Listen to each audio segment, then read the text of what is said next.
السلام علیکم بہنوں بزرگوں بھائیوں دوستوں، کیا حال ہے آپ کا؟ امید کرتا ہوں آپ ٹھیک ہی ہوں گے۔ تو بی ٹی ایس کو تو سب جانتے ہی ہیں، تو مجھے ان کا انٹروڈکشن کرانے کی ضرورت تو نہیں ہے،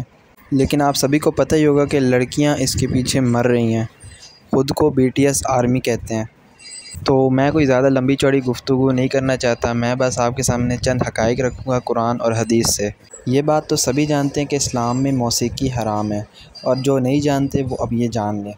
اور ساتھ ہی ذرا یہ حدیث بھی سن لیں۔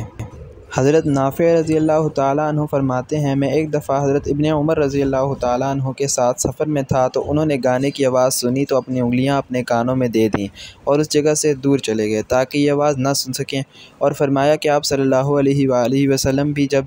ایسی آواز سنتے تو یہی عمل کیا کرتے تھے۔ آپ سامنے دیکھ لیں، مشکوٰۃ شریف کا حوالہ سامنے موجود ہے، اور یہ ایک حدیث نہیں ہے، اس طرح کی کئی احادیث ہیں۔ اور یہ جو بی ٹی ایس آرمی ان کو فالو کرتی ہے، یہ ایک ایسے گروہ کو فالو کر رہی ہے جو خدا پر ہی یقین نہیں رکھتے۔ جب وہ خدا پر یقین ہی رکھیں گے تو وہ خدا کے بتائے ہوئے راستے پر چلیں گے کیسے؟ اور جب وہ چلیں گے نہیں تو وہ ظاہر سی بات ہے کہ وہ شیطان کے راستے پر ہی چلیں گے، اور وہ آپ لوگوں کو بھی شیطان کے راستے پر چلائیں گے جو بھی ان کو فالو کرتے ہیں۔ اور جیسا کہ اللہ تبارک و تعالیٰ نے سورۃ لقمان کی آیت نمبر 4 میں فرمایا، وَمِنَ النَّاسِ مَن يَشْتَرِي لَهْوَ الْحَدِيثِ لِيُضِلَّ عَن سَبِيلِ اللَّهِ بِغَيْرِ عِلْمٍ وَيَتَّخِذَهَا هُزُوًا أُولَٰئِكَ لَهُمْ عَذَابٌ مُّهِينٌ۔ اور یہ اس آیت کا تھوڑا سا مختصر ترجمہ اور تھوڑی سی مختصر سی تفصیل ہے۔ اور کچھ لوگ کھیل کی باتیں خریدتے ہیں کہ اللہ کی راہ سے بہکا دیں بے سمجھے اور اسے ہنسی بنا لیں، ان کے لیے ذلت کا عذاب ہے۔ اس آیت کی مختصر سی تفصیل یہ ہے کہ نضر ابن حارث مکہ میں بانیاں خرید کر لاتا تھا، ناچنے گانے والی، اور آپ صلی اللہ علیہ وآلہ وسلم قرآن پڑھ کر سناتے تھے، اور وہ دوسری طرف ناچنے گانے والی کو کھڑا کر دیتا تھا اور وہ ناچنا گانا شروع کر دیتی تھی۔ تو اس کے ضمن میں یہ آیت اللہ تبارک و تعالیٰ نے نازل فرما دی۔ ذرا تھوڑا سا سوچ کر دیکھیے کہ آپ لوگ ان کو دیکھنے کے لیے بیلنس کراتے ہوں گے، بیلنس کرا کے پیکیج لگاتے ہوں گے، کچھ تو پیسے خرچ ہوتے ہی ہوں گے نا۔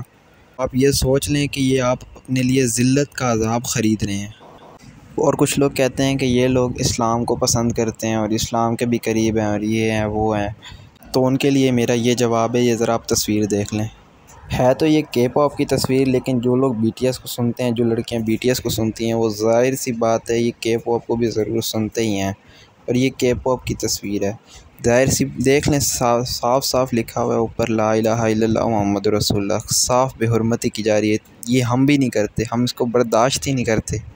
کہ ہمارے اس مقدس کلمے کی کوئی توہین کرے، ہمارے پاک نبی حضرت محمد رسول اللہ صلی اللہ علیہ وآلہ وسلم کی اور ہمارے رب کی کوئی توہین کرے۔ خود تو یہ نہیں مانتے رب کو، لیکن یہ دوسروں کے ریلیجن کو کیوں ٹارگٹ کر رہے ہیں؟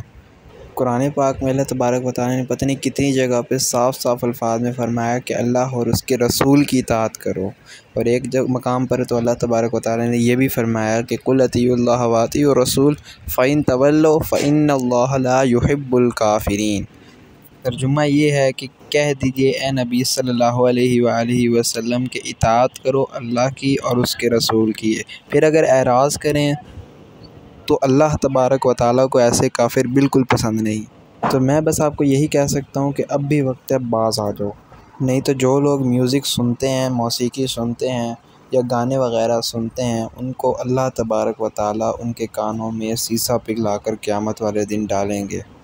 تو اللہ تبارک و تعالیٰ سے دعا ہے کہ اللہ تبارک و تعالیٰ ہمیں اس فتنے سے اور دور حاضر کے جتنے بھی فتنے ہیں ان سب سے ہماری حفاظت فرمائے، اور اللہ تبارک و تعالیٰ ہمیں سیدھی راہ پر چلائے۔ انشاءاللہ میں آپ سے اگلی ویڈیو میں ملوں گا، تب تک کے لیے اللہ حافظ۔ جس دن اللہ کے دشمن دوزخ کی طرف اکٹھے کیے جائیں گے، پھر ان کی الگ الگ جماعتیں بنائی جائیں گی، یہاں تک کہ جب دوزخ کے پاس پہنچ جائیں گے تو ان کے کان اور آنکھیں اور کھالیں یعنی دوسرے اعضاء ان کے خلاف ان کے اعمال کی شہادت دیں گے، اور وہ اپنی کھالوں یعنی اعضاء سے کہیں گے کہ تم نے ہمارے خلاف کیوں شہادت دی؟ وہ کہیں گی کہ جس اللہ نے سب چیزوں کو نطق بخشا اسی نے ہم کو بھی گویائی دی، اور اسی نے تم کو پہلی بار پیدا کیا تھا اور اسی کی طرف تم لوٹائے جا رہے ہو، اور تم اس بات کے خوف سے تو پردہ نہیں کرتے تھے کہ تمہارے کان اور تمہاری آنکھیں اور کھالیں تمہارے خلاف شہادت دیں گی، بلکہ تم یہ خیال کرتے تھے کہ اللہ کو تمہارے بہت سے اعمال کی خبر ہی نہیں، اور اسی خیال نے جو تم اپنے پروردگار کے بارے میں رکھتے تھے تم کو ہلاک کر دیا اور تم خسارہ پانے والوں میں ہو گئے۔ اب اگر یہ صبر کریں گے